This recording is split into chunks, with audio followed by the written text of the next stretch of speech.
అందరికీ నమస్కారం. నా పేరు Rama. I hate my wife 81వ భాగం. రచయిత జె సుజాత గారు. అభి పెదవులకు చేయడం పెట్టి అయ్యో అభి గారు అని ఐసు అంటూ ఇంటి నిండా చుట్టాలున్నారు. డోర్ వేయలేదు. ఎవరైనా వస్తే అసలు మీరుండే కొద్దీ చిన్నపిల్లల్లా మారం చేస్తున్నారు తెలుసా అని ఐసు అంటూ ఉండగానే ఐసు అన్న రాజీగారి పిలుపు విని అదిగో అత్తయ్య గారు కూడా పిలుస్తున్నారు, నేను వెళ్ళాలి అని అంటూ అభి నుంచి దూరం జరిగిన ఐసు మొహం చిన్నబుచ్చుకొని ఉన్న అభి పెదవులపై తన పెదవులు అద్ది నవ్వుతూ పరుగున రూమ్ నుంచి బయటకు వెళ్ళిపోతుంది. రాక్షసి అని అనుకుంటూ నవ్వుతూ అభి తన ఫోన్ తీసుకుని విజయ్కి కాల్ చేస్తాడు.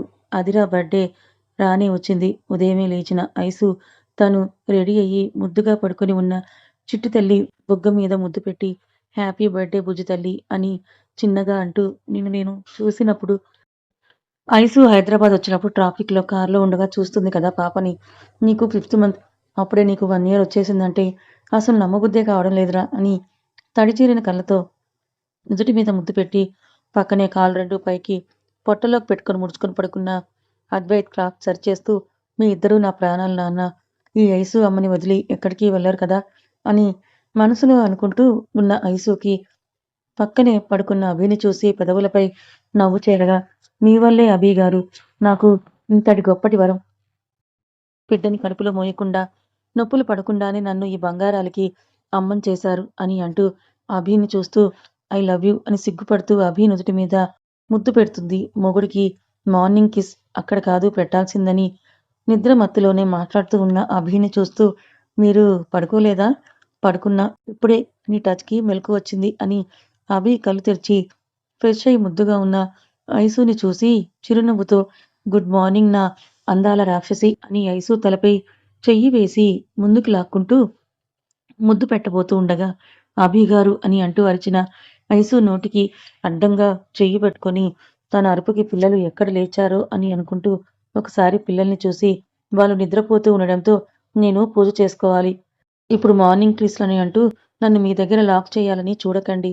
లేస్తే ఫ్రెష్ అయ్యి కిందకు వచ్చేయండి అని తుర్రున అక్కడి నుంచి బయటకు వెళ్ళిపోతుంది ఐసు. కౌసల్య గారు, రాజీ గారు కూడా లేచి బయటకు వచ్చేసరికి ఐసు పూజ అయిపోతుంది. నిన్న మొన్నటి వరకు తనతో తిట్లు తిన్న తన కూతురు ఈరోజు ఇంత పెద్దదయిపోయిందా అని అప్పుడే తల్లిగా తన బాధ్యతలు మోస్తుంది అని కౌసల్య గారు వాళ్ళకంటే ముందే లేచి పూజ చేసుకుంటూ ఉన్న కూతుర్ని చూసి ఆనందపడిపోతూ ఉంటే దీన్ని పొద్దుటే లేవొద్దు అని ఎన్నిసార్లు చెప్పినా వినడం లేదు. ఈ రోజు చూడు కూతురి పుట్టినరోజు అని దేవుడికి ఏ కోరికల చిట్టా మొరపెట్టుకుంటుందో అని అంటూ వాళ్ళు కూడా వెళ్ళి దేవుడికి దండం పెట్టుకుంటారు. వచ్చారా అత్త? ఇదిగో హారతి తీసుకోండి అని అంటూ హారతి ఇచ్చి అప్పటికే పెద్దవాళ్ళు మొత్తం లేవడంతో నేను అందరికీ కాఫీలు తెస్తాను అని అంటూ ఐసు కిచెన్‌లోకి వెళ్తూ అత్త, అమ్మ అని తన వెనకే వచ్చిన ఇద్దరిని చూస్తూ ఈరోజు నా కూతురికి సేమ్యా ఇద్దరిలో ఎవరు కాస్తారో కాయండి. టేస్ట్ మాత్రం అమృతంలాగా ఉండాలి అని ఆర్డర్ వేసి కాఫీ కలపడానికి పాలు గిన్నెలో పోసి స్టవ్ మీద పెట్టి శ్యామలని కప్స్ తీసి ట్రేలో పెట్టమని చెప్తుంది. ఐసు చూసావా వదినా, నీ కూతురి హడావిడి అమృతంలా కాయాలి అంట. ఏ ఆ అమృతమేదో తనే కాసుకోవచ్చు కదా. తన కూతురికి వినిపిస్తోంది. ఏదో అమ్మమ్మ నాన్నమ్మ కదా. తలస్నానం అవ్వగానే ముందుగా మనవరాలికి నోరు తీపి చేయడానికి పెద్దవారుగా మిమ్మల్ని కాయమని అన్నాను. ఓ గుసగుసలు ఆడుతున్నారు. ఇప్పుడు కాస్తారా లేదా? ఏయ్ ఎందుకు కాయము? ఇద్దరం కలిసి పాయసం వండుతాంలే. ముందు ఆ కాఫీ ఏదో మాకు కూడా ఇవ్వు.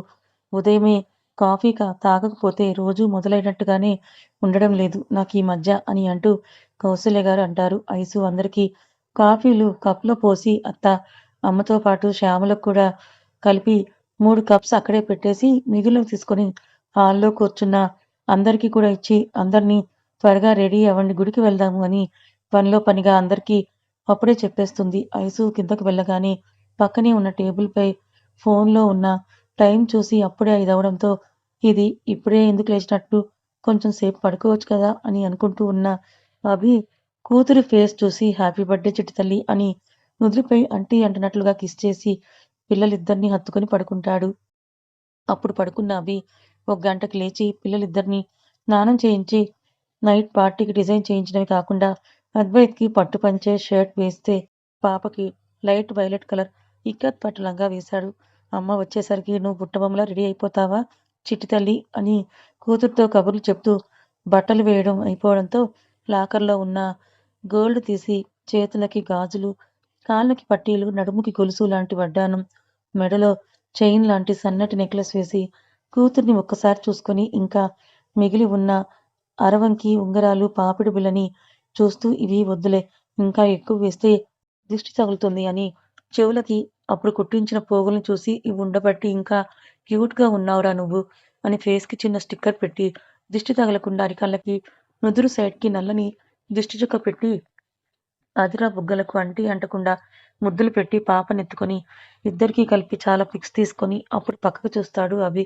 మొహం మార్చుకొని బెడ్‌కి మధ్యలో మఠం వేసుకొని కూర్చొని 2 చేతులు బుగ్గల మీద పెట్టుకొని కోపంగా చూస్తున్న కొడుకుని చూసి కన్నా ఏమైందిరా అని అడుగుతూ అప్పటి వరకు కూతుర్ని ప్రిన్సెస్‌లా రెడీ చేస్తూ ప్రిన్స్‌ని ఇగ్నోర్ చేశానని అప్పుడు గుర్తొస్తుంది అద్వైత్ అని పాపని వదిలి రా నిన్ను కూడా రెడీ చేస్తా అని అభి అంటూ ఉండగా ఏం అవసరం లేదు డాడీ ఐ హట్టు నీకు చెల్లంటేనే ఎక్కువ ఇష్టం.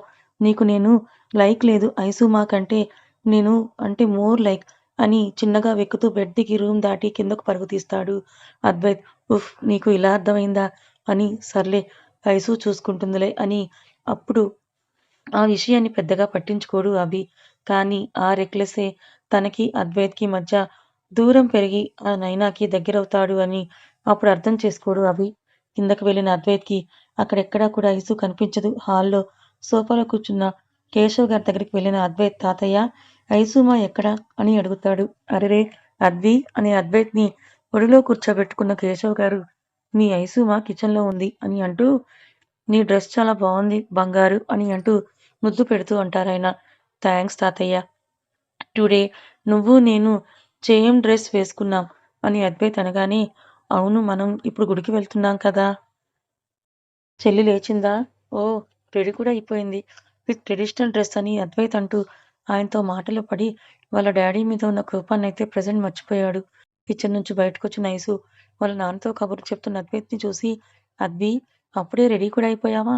ఈ డ్రెస్‌లో నువ్వు సూపర్ క్యూట్‌గా ఉన్నావు కన్నా అని అంటూ అద్విని ఎత్తుకొని నాన్న నేను కూడా రెడీ అయ్యి వచ్చేస్తాను. గుడికి త్వరగా వెళ్ళి వచ్చేద్దామని చెప్పి పైకి వెళ్ళిపోతుంది ఐసు. ఐసు మా డాడీ నన్ను ఇగ్నోర్ చేసి అదీని రెడీ చేశారు. నాకు డాడీ మీద కోపంగా ఉంది. ఓహ్! డాడీ బ్యాడ్ కదా అని అద్విని గుండెలకు హత్తుకొని మా అద్విని రెడీ చేయకుండా మర్చిపోతారా? మనిద్దరం డాడీతో మాట్లాడొద్దులే. మీ డాడీ జత కట్టి ఓకేనా? అని ఐసు అంటూ కానీ అద్వి ఈరోజు అద్వి బర్త్‌డే కదా! మరి విష్ చేశావా? లేదు ఐసుమా. టుడే నీ ప్రిన్సెస్ బర్త్‌డే కదా! కాబట్టి తనకి స్పెషల్ డే కదా! అందుకే డాడీ తనని క్యూట్‌గా రెడీ చేశారు. నీ బర్త్‌డే అప్పుడు నిన్ను కూడా స్పెషల్‌గా రెడీ చేస్తారు. నువ్వు చెల్లి కన్నా బిగ్ కదా! నీ ప్రిన్సెస్ బర్త్‌డేకి నువ్విలా మూడీగా ఉంటే ఎలా ఉంటుంది?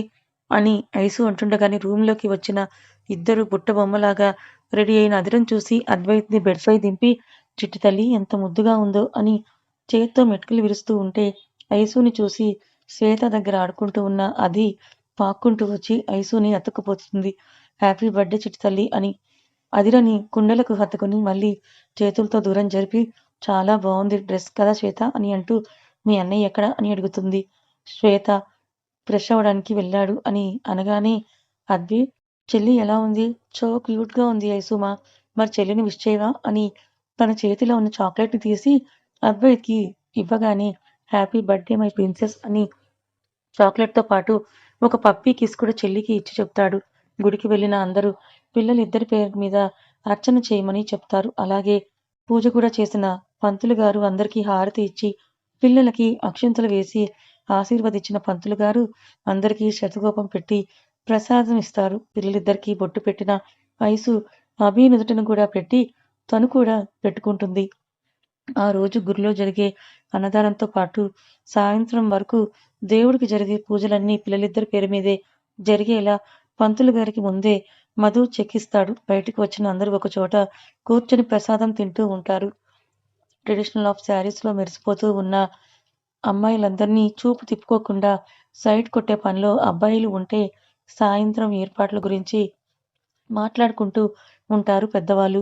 లైట్ యెల్లో కలర్ లెహంగాకి పర్పుల్ కలర్ ఆఫ్ శారీలో గీతుతో కబుర్లు చెప్తూ ఉన్న శ్వేతని చూస్తూ రంజిత్ ఉంటే, లైట్ పింక్ కలర్ ఆఫ్ శారీలో హెయిర్ ఫ్రీగా లీవ్ చేసి కనీ కనిపించకుండా ఊరిస్తూ ఉన్న గీతు నడుముని చూస్తూ ఉన్న శివ వాళ్ళ అమ్మ నాన్న ఉండడంతో, నిన్న తను వచ్చినప్పటి నుంచి గీతు తనకి దూరంగా ఉండడంతో తనతో ఎలా మాట్లాడాలా అని శివ చూస్తూ ఉంటాడు.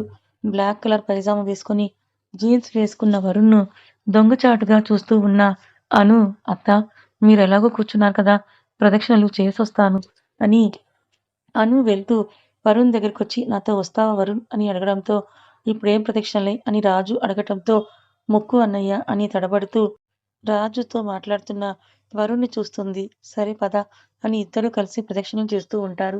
ఇంక అందరూ ఎవరి పనుల్లో వాళ్ళు బిజీగా ఉంటే, విజయ్ మాత్రం నైట్ పార్టీ ఏర్పాట్లన్నీ తనే స్వయంగా చూసుకోవడంతో వాళ్ళతో ఫోన్ మాట్లాడుతూ బిజీగా ఉంటాడు.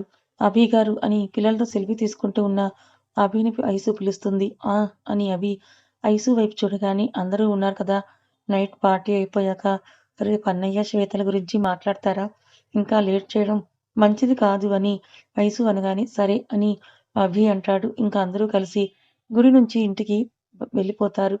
నైట్ గార్డెన్లో ఫెయిరీ లైటింగ్ వెలుగులతో, ప్రిన్సెస్ థీమ్ డెకరేషన్తో ఆ ప్లేస్ మొత్తం కూడా ఎంతో అట్టహాసంగా ఉంటుంది. వెల్కమ్ టు అదిరాస్ ఫస్ట్ బర్త్డే అని అదిరా చిన్నప్పుడు పిక్స్తో ఎంట్రన్స్ బోర్డు అందరికీ ఆహ్వానం చెప్తుంటే, బటర్ఫ్లై గార్డెన్ మెరిసిపోతూ ఉంటుంది. Live character appearance Mickey mouse, Elsa, Shinchan వంటి క్యారెక్టర్ డ్రెస్లో అక్కడక్కడ పిల్లల్ని ఎంటర్టైన్మెంట్ చేస్తూ కొంతమంది ఉంటారు.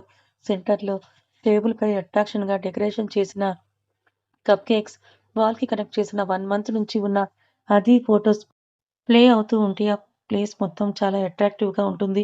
ఆ ఏర్పాట్లన్నీ విజయ్, శివ, రంజిత్ చూసుకుంటుంటే వచ్చిన గెస్ట్లను రిసీవ్ చేసుకుంటూ ఉన్నారు.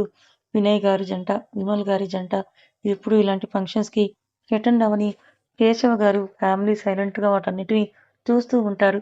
ఇండస్ట్రీకి సంబంధించి ఫేమస్ అండ్ అభికి క్లోజ్ అయిన హీరోయిన్స్, డైరెక్టర్స్ ఇంకా బిజినెస్ మ్యాన్స్ కూడా ఆ పార్టీకి రావడంతో బయట మీడియా కోలాహలం కూడా ఎక్కువగానే ఉంటుంది.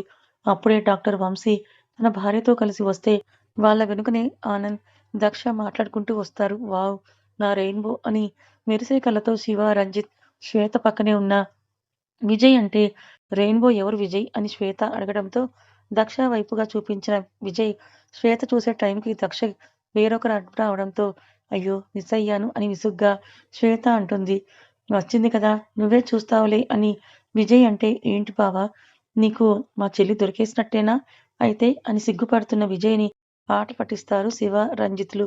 అదేరా ఆనంద్ కజిన్ సిస్టర్ అంట అని వాళ్ళ పరిచయం మొత్తం కూడా విజయ్ చెప్పగానే, అయితే గయ్యాళి గంగమ్మనే నాకు వదినగా తీసుకొస్తున్నావా, అయినా పర్లేదు, తను నిన్ను డైలీ 2 మొట్టికాయలు వేస్తుంటే చూడాలని ఎంత ఆత్రంగా ఉందో అని మాడిపోయిన విజయ్ ఫేస్ని చూసి నవ్వుతుంది శ్వేత.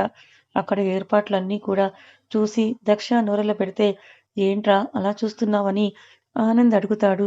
అన్నయ్య నిన్ను ఒకటి అడగనా, ఏంటి, ఐశ్వర్య గారికి పుట్టిన పిల్లలు కాదు కదా వీళ్ళిద్దరు అని ప్లే అవుతూ ఉన్న ఫొటోస్ని చూపిస్తూ అంటుంది దక్ష. ఉష్ ఈ మాట ఐసోసిస్ వింటే చాలా ఫీల్ అవుతారని ఆనంద్ అంటూ, తన కడుపున పుట్టకపోయినా అంతకంటే ప్రాణంగా చూసుకుంటుంది వాళ్ళని ఐసూసిస్.